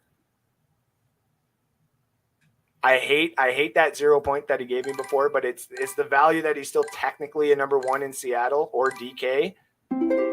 Obviously, I can't get Brady now, but that's okay. The 3 tight ends going right there really makes me happy that I took my guy on that round because I knew they weren't coming back. And those, to a lot of people as well, are number 1 tight ends. And Mike Gesicki, I would agree with you. Zach Ertz, Darnell Knox, Knox helped me win a few weeks, so I give him the respect. This might I kind of like the PPR effect that James Cook is going to bring. That was who I was kind of hoping fell to me. I'm not going to lie. Only because, I know a lot of people, Singletary only went around before, but I can play around. I have my wide receivers now. D-Hop is ready for playoffs. James Cook will probably start going around the playoffs. And there's still a couple of quarterbacks that are available that I can get as well. Only because especially some of the other teams out there that have drafted all have their quarterbacks. A couple are doubling up, obviously, which is kind of dumb in my opinion, but whatever. And you're sitting there looking pretty handsome as well. So what are you thinking? Oh, you were talking about the fantasy. My bad. We have both handsome beards here, yes.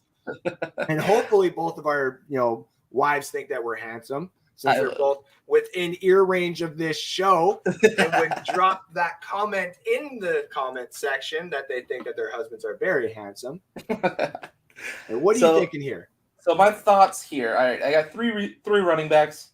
Not enough in a redraft league. They get hurt.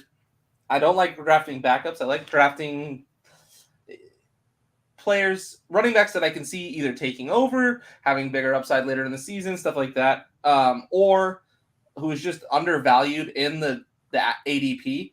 Yeah. One of them being James Robinson. Talked about him earlier. Yeah. The fact that the roster and the team loves him. Travis Etienne hasn't played a down yet in the league, and everybody's valuing him in the top 3 rounds. But James Robinson has produced both years he's been in the league. The whole team loves him. The coaching staff loves him.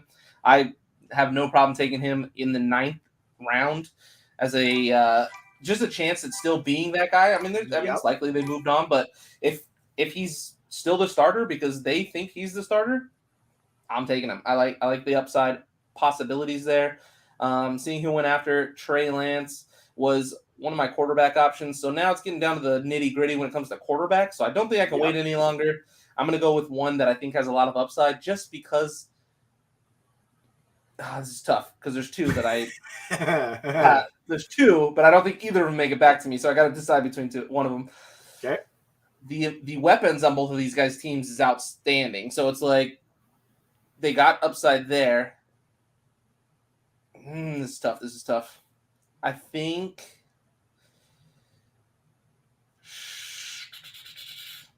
both have new coaches. Derek Carr, Tua. Ooh, I see who you're debating. It's like they both have upside. I think Tua has more upside just because he hasn't really had a chance to shine yet, especially with with his injuries and stuff. So they both have new head coaches. I think I'm going Tua. I like the upside of Tua more. I like that.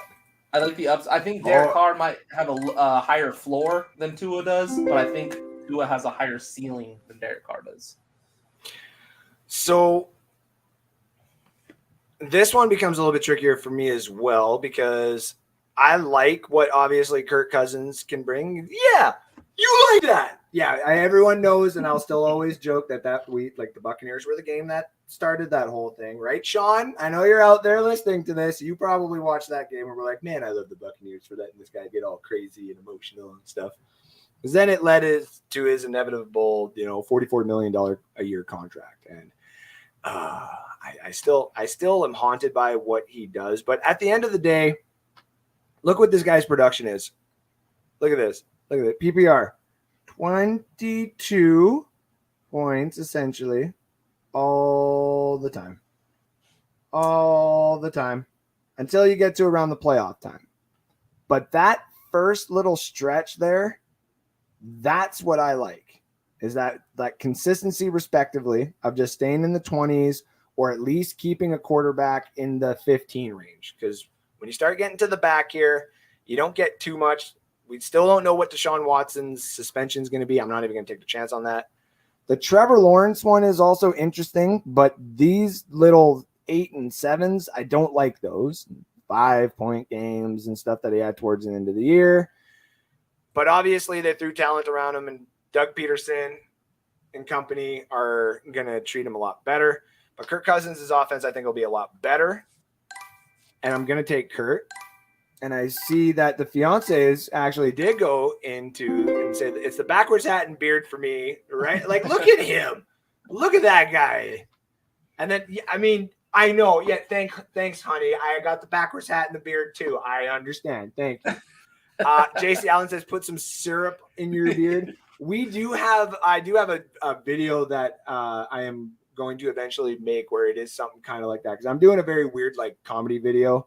And I had to take something with maple syrup. So my fiance, my beautiful fiance, aka my wife, she's basically my wife. We can just say it right now, you know what I mean? Like right on live, we can just get married if you want. I can get ordained online and just make it happen. Exactly. Sid's literally just saying right now he can get ordained online. We can do it all right now. Ash will be the witness. See, get everything you ever wanted. Says the handsomest. Ash says, if you threw a Cowboy shirt on instead, you would never get Sid to ever throw one of those shirts on, I don't think. What you guys do, hey, sure, but I don't think that's ever going to happen. Kurt going to put up numbers. I agree. I saw your comment right when I was about to do it, too. Go back to back Kurt and Watson, playoff ready with Watson, Cook, and D-Hop. Now, depends, though, because, I'm still stuck on the Deshaun Watson thing. Kirk early, Watson late, boom. You've got starters and bench set up. RB will pop out of nowhere for waiver claims and bench wide receiver Diamond does. You're not wrong, though, dude. He's not wrong. JC Allen is also another one of those big fantasy football guys. You can check JC Allen out at Pewter Report. I saw that he was having I should have known. It's his boy. He had many interviews with him before, too, back in the day when he was on the other network. And I can't remember his name, but he just had an interview with him. JC, drop it down in the comment section. Drop the link down in there, too, because I actually want to see what it was. It's not Cyril Grayson. It's the other cornerback for the Tampa Bay Buccaneers that you just had on with Pewter Report there. So shout out to JC Allen and Pewter Report. Dibs on best man. I mean, Sid is probably sitting there like, excuse me, like, come on here. Alex is probably in the comment section too, being like, y'all, like, are we having like a fantasy football for Andrew's best man here? Like, what are we doing? Ash says, I have before he lost bet and Ward to a game in Dallas. Oh, no. Can't prove it. Yeah, we don't talk about that. No. No pictures. Can't prove nothing. No pictures, no nothing. So this is what I'm actually going to do. Only because the only reason I'm doing it this way, actually, you know what? No, I'm going to have to make sure I do it first. I'm grabbing Marlon Mack, the number one running back for the Houston Texans. I know, it always does that in the weirdest times. Because here's the thing. I know Marlon could probably fall to like the 10th or 11th, 12th area. A lot of people have been looking at that. Some of these reports coming out about Dameon Pierce is obviously why he is ranked higher. But the Houston offense is not going to utilize the rookie guy in the bell cow role right off the bat when they paid Marlon Mack. That's the reason why they brought Marlon Mack in. Dameon Pierce is a product, and he could even be a Deebo Samuel B, maybe even a Travis Etienne eventually, but it's not going to happen right off the bat. Marlon Mack is someone that I've been trying to trade for in literally every league. Everybody knows that. And everybody keeps saying to stop, and I'm not going to. There's also a reason why Dameon Pierce only exists on my team in every Dynasty league now. So I am very high up on the Houston backfield right now. So I'm going to take Marlon Mack at the beginning of the 11th, only because I am good in almost every position right now. I can start looking for depth and hidden value. Isaiah Spiller gone, Ronald Jones, Hunter Henry, Jarvis Landry, Alexander Madison, and we're right back to Sid, who's got his whole team built up as well. Who are you going with next? I'm looking. So redraft league, you got to stack wins when you can get them. The fact that I can get the number one option in a Kyler Murray offense for 6 weeks in the end of the 11th round in Rondale Moore, because D-Hop is gone and he is going to be the number one option. So that alone, even if I only have him for 6 weeks as the number one guy, the fact that I can have him for 6 weeks and possibly get a couple more wins than I would have if I didn't have him. Even if he doesn't contribute to my team late in the season, just getting into the playoffs is key in a redraft league. Rondale Moore, I think, is absolute steal this late. So I'm very happy to take Rondale Moore there for those reasons. Like if Chris is watching this later on, he's probably just like, this guy's my new best friend. I mean, number one option in an offense in the 11th round. I mean, yeah, he's only the number one for 6 weeks. In a redraft league, that's half the season. If I can win 5 of those 6 games, I'm almost guaranteed to make the playoffs. And being able to snag him that late because he's not going to be the number one option later on, I'm happy with it. So then from there, I'm going to go another running back just because I like depth at running back. Just another, again, more upside. I like your boy, Mr. Rachaad White from my guys, the Sun Devils. I'm going to go ahead and take him just in case Cheeseburger Lenny, playoff Lenny isn't up to par right there. Yep, and exactly. And that's like that depth pick there in the 12th round. Very happy with that. Yeah, I agree. JC Allen makes a good comment where he says, Rachaad White kind of surprise book it. He'll be used as an offensive weapon. It'll be one of those weird offsetting things that they were hoping to bring in Le'Veon Bell and get him to do, but they obviously realized he was kind of getting, a little bit out of the NFL. He's just kind of using it to get a quick paycheck. Respectively, ain't going to blame a guy for doing it either. Hey. But yeah, he that's what they wanted with him. They finally drafted him in the 3rd round. There was a couple of other running backs I was hoping for. I was actually hoping for Isaiah Spiller in a weird way, or Breece Hall, but I knew Breece Hall was not going to be available to us. I knew the Buccaneers weren't going to take the 1st round pick on Breece Hall, especially when we have other needs and a championship that we're going for. Speaking of championship that I'm going for, you can see who I can bench right now, just in case, is Deshaun Watson. And I do like that because there is some value that is later on that I can still get. The fact that Trevor Lawrence was still available this late as well is actually kind of funny. Mm-hmm. It's not a dynasty league, that's for sure, huh? Yeah, no, exactly. He would have been gone, long gone. But there's one more wide receiver out there that I absolutely, really, really, really want on my team. And that would be the possible third option and deep option for the Denver Broncos, which is Tim Patrick. Now, a lot of people have been throwing out the KJ Hamler idea as well, but Tim Patrick, when healthy, showed out. And he had some really nice games there in 2021. If I can get back to it there. There we go. And it was consistent. You see that 10 and that 9 and the 14. Didn't have anything to break out. But when you're in the back of the rounds here and you're looking for something consistent, like there's some big names out there still, like Jalen Tolbert might be consistent. Kenny Golladay might see a lot of work being a number one there in New York, which I'm also kind of leaning towards as well. But I know Kenny Golladay is a waiver wire monster. Everybody who plays fantasy football kind of knows that. So I am going to take the high side up on the Tim Patrick just in case the offense of the Denver Broncos goes nuts. I do, with that decision, lose out on my Deshaun Watson decision that I wanted coming back, and that's okay.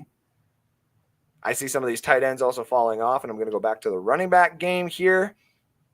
And now there's two things I can do. One, I can handcuff David Montgomery in case he has another injury. That's always something smart to do in redrafts when you get to the tail end and that guy is still available. But it does look like I can probably get him in the next round. So look for me to do that probably at 14-9. But that Kenneth Gainwell is there. The PPR value to him is really nice. Arizona's Darrell Williams is also really, really nice. Gus Edwards being the backup for Baltimore, even though they just put him on the pup. But Mark Ingram for New Orleans, and I'm not a guy that likes to put New Orleans players on my team. No, I do not. And I'm not going to, only because I would rather take the high side of Gainwell. But making sure that there's no other wide receivers that I would necessarily want.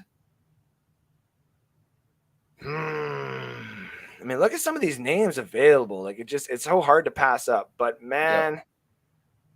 I do like the upside here just to have Gainwell. But if I'm gonna get my handcuff, that means it's another running back. So you know what? What do we got for tight ends here? Let's just double check. Nah, let's just keep with the one. So with that being said, I'm actually going to probably go and take the one that I saw in there that JC is talking, like Van Jefferson. That is one that I like. But I love KJ Osborne. Wow. KJ Osborne won me a few games last week with just him being available later on. And that's what I'm going to go off of it with. And I like the fact that a kicker went right after, which makes this a lot better for us because now we're going to get some hidden values here. So what are you going with next now that two kickers and a defense has decided to be taken right before you? So I'm going just more depth. I usually don't go kicker or defense until I usually drop somebody and pick up a kicker or defense. So I'm not too worried about them. There's a couple little prospects I like. I think first I'm going to go my guy as a Steelers fan. The fact that George Pickens is there. Yeah. I just don't want to pass up on him. I know he's a rookie and he's probably going to be like a lower end option, but I do think he has the option to, or the ability to take over a starting role there. So just the little upside. I'm going back and forth between him. I'm not a big fan of many of the running backs left, so I'm probably good on running back. I'll probably grab another quarterback just as a backup, just in case Tua doesn't pan out. But I like the upside of Zach Wilson, and he's a little bit farther down on the list on quarterback, so I think I can get him later on. And then I got a surprise on my next pick that I will get to after this one. Hopefully my guy gets George there. Pickens, Lawrence Falls, Chark Falls, Pearson, the Bucs defense. Of course, the Bucs defense has to go for me. Thank you. Bills defense and then Bucs defense. At least Sleeper got something right tonight. All right, Sid. So what's this surprise that you got for everybody? This is one that I think if you wait on tight end or sit back and you take a bunch of other players first and then there's a tight end available, or you're like, oh my gosh, I forgot I need a tight end. There's a lot of upside. Might not be early on because he's coming off an injury, but there's a lot of targets that are going to be picked up because the number one option is off the board. His quarterback just so happens to be a back-to-back MVP. Yeah, and when he was healthy, he 8 touchdowns for breakfast. Great pick. I would go. I love the late round option. Big Bob Tunyon. Yes, he's going to come back and be Aaron Rodgers' main red zone guy. So why not grab him this late? Damn. Good pick. Because if you start looking at some of those tight ends that are available in the 14th round, Robert Tunyon, Tyler Higbee, and Gerard Everett, even Hayden Hurst, for crying out loud, are all available in the 15th round. Even like Austin Hooper, who some people are like, I don't want to start drafting him. He's available. And he's the number one tight end in Tennessee. And what other talent do they got in their offense besides Traylon Burks, Robert Woods, and Derrick Henry? Exactly. Mm-hmm. So it's really cool to see that some of those guys are available as well to me, which means I'm probably going to go that route here and then get my Khalil Herbert in the next round, as long as he's not taken. Just double checking. I think he'll still be available there. If he's not, I'm going to be mad. So there's a couple tight ends that are also a little bit deeper here, like the Logan Thomas and the Brevin Jordan. Logan Thomas, if he's as healthy as he ever was, he's going to be absolutely amazing. And Brevin Jordan may actually turn out to be a tight end 1 in that offense, and I'm all for that. But let's just take the people that you know here, right? So I am going to go get a tight end here in the later rounds. I'm going to grab the one that has the least amount of targets on that offense and grab Gerard Everett. I'm going to wait to see what falls to me. Obviously, it's kickers and stuff. So that means everybody kind of knows what I was doing. And the major thing that I'm doing is grabbing the handcuff for my number one running back because of the targets that he would see nonetheless in Chicago if he does go down. Khalil Herbert is going to be my handcuff, and it's going to fall all the way back down to Sid for his last pick of the mock draft 1.0 for NSD. What is it going to be? So I was thinking quarterback here, but I actually think I'm going to go another running back. I just think there's one that just stashing him away might actually provide a lot of upside. I think he's going to be the third down back out the gate, and his starting running back is coming off an injury. He's 28, almost 29 years old, so might be towards the end of the career. Obviously, when I say his name, nobody's going to think that because he is the top running back in the league, a lot of people think. But his backup from last year is not there anymore. They drafted a running back. So I think I'm going to take – where did he go? Oh, there he is. I'm going to take Derrick Henry's backup, Hassan Haskins, who is a pass-catching back that obviously Derrick Henry's the man, and he's not going to see a lot. But Derrick Henry comes off the field if it's third and long. This is a lot of dump-off passes. Yeah. You can get him, obviously, in the very last round of the draft. But that's what I would just shot in the dark. It's your last round pick. Why not? Why not, right? So that leads the end of the draft. Literally right after his picks was just a kicker and a defense. It's just the way Sleeper does these mock drafts. And we're putting them in there anyway because it allows us to see some of the steals that we have available to us at the end of the draft. So to go over Sid's team here quick with the first round pick and continuing down that trend, he took Jamar Chase, DeAndre Swift, Keenan Allen, A.J. Dillon, Clyde Edwards-Helaire, Darnell Mooney, Hunter Renfrow, Pat Freiermuth, his tight end, James Robinson, Tua Tagovailoa as his quarterback, Rondale Moore, Rashad White, George Pickens, Big Dunyon there in the second last one, and then Hassan Haskins, the running back, in the 15th round. My team is consisting of what jersey you see above Mr. Sid right there right now: Najee Harris, Deebo Samuel, David Montgomery, Michael Pittman, TJ Hawkinson, DeAndre Hopkins, Chase Edmonds, Tyler Lockett, James Cook, Kirk Cousins, Marlon Mack, Tim Patrick, KJ Osborne, Gerard Everett, and Khalil Herbert. I obviously did not take a kicker or a defense because we don't, and neither did Sid because we would just, waited till the draft was done and then picked up the next best ones available because that would have been open spots on our team. That's just the one beautiful way to do it. Ladies and gentlemen, that has been the mock draft 1.0 of NSD for the year. Thank you very much for being a part of that, Sid. Thanks for the invite. I appreciate it. Not a problem, dude. So I'll get you out of here while I finish up the rest of the show and get it all shut down because we're almost at the 2-hour mark. And I already got my phone falling and breaking, it looks like. Jesus. So we're going to get you out of here. Show and tell everybody where they can find you. Yeah, check me out. I'm on Let's Talk Football. We're doing Sunday mornings with my lovely wife, Ash, and Sean. Running that. We'll be on Sunday this week. As per usual, come season time, we're going to be on Let's Talk Football Fantasy. I will be on that show. We're going to run it Sunday mornings before the game start, give you your last-minute updates, key players to try and get into your roster if you're hurting for somebody's on the injury report or anything like that. And then also check out my TikTok, Squid Rips Cards, if you're into football cards. I do a bunch of stuff on there. It's a good time. But yeah, that's it. Check me out there.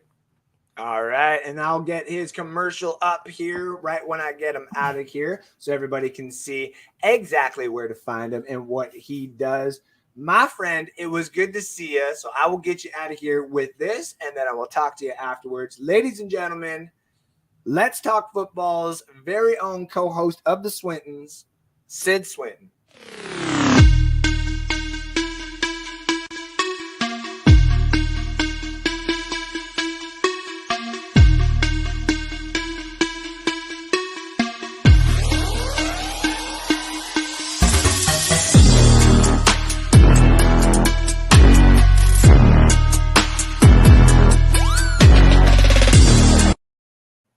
All right, ladies and gentlemen. I forgot how abrupt that thing finishes, but that's still a really good. I wonder who made that. Might be that lady right there. Ash Swinton says, I like Higbee. I do too, actually. Alex Loosemore says, CFL update 17-9 Bombers over Elks with 2 minutes left in the third quarter. What is the score of that baseball game?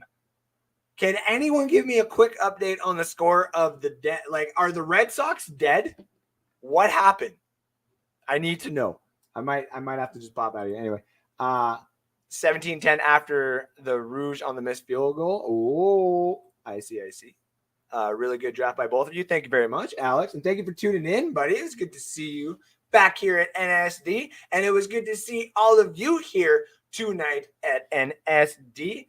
Y'all got to do me a favor, though. This thing can 28-5. What the fuck? Is it over? Is it done? I got to go check my betting account because I think I had the Blue Jays. Oh, my God. All right, ladies and gentlemen, I'm going to get the heck out of here. I'm going to make sure you are all ready to just tell me in the chat, bottom of the ninth. Oh, my God. Just end it. Just end this damn thing. Oh, my God. Basically bottom of the ninth. Oh, my God. Oh, that is insane. All right. I'm going to get out of here. I got to pee like really, really badly. I got some cleaning up to do for the new office. What do you guys think? You like the new way that it is? Got the camera right here. Got the big boards kind of in the shape of an F for Foops, which I kind of also like. But I also want to keep a little bit hidden just in case I got some, personal stuff that I write down. But also some hidden stuff for the shows coming up later on. I don't want you guys to know about that just yet. So next week, on Friday, last show. Then you'll see me on Saturdays giving you fantasy updates, which is nice because if Sid's going to be on Sunday mornings to do it, you'll get your NSD Saturday. Then you'll get your Sunday morning if there's any changes. Like we wake up and somebody gets a concussion from brushing their teeth or slipped out of the shower and then all of a sudden is out for 2 years with a torn ACL. If anything like that happens on the morning of, you're going to find it, ladies and gentlemen, on Let's Talk Football with the Swintons and with Sean Spencer and everybody else at Let's Talk Football. There's so many of you guys and gals to name. And there's a big loving crew. I love all of them. Shout out to everybody who has been in the comments tonight. Alex says, I think it was over by the second inning. I think so too with that score. So much love to everybody. Remember to give a like and a share and a follow to North Sports Dynasty because we are 1 subscriber away on YouTube from 50, which to some people is cool, I can get 50 from like doing one like. It doesn't matter. Mine is authentic, motherfuckers. All my likes and my shares and my follows come from like two major things. Me being really weird and like this, full of personality and stuff, and also giving you good fantasy football knowledge. Maybe some humor. If you guys actually laugh at this show, that is, I get really emotional when I find that out. So don't even look at me right now. I see you. And I see all of you out there. Much love to everybody out there. I will see you next week on Friday. And then after that, it is going to be Saturdays rolling from now on. Friday, though, it's probably just an hour-long show because I'm going to be way too excited for leaving to this festival. You ready for that, pretty lady? Yeah.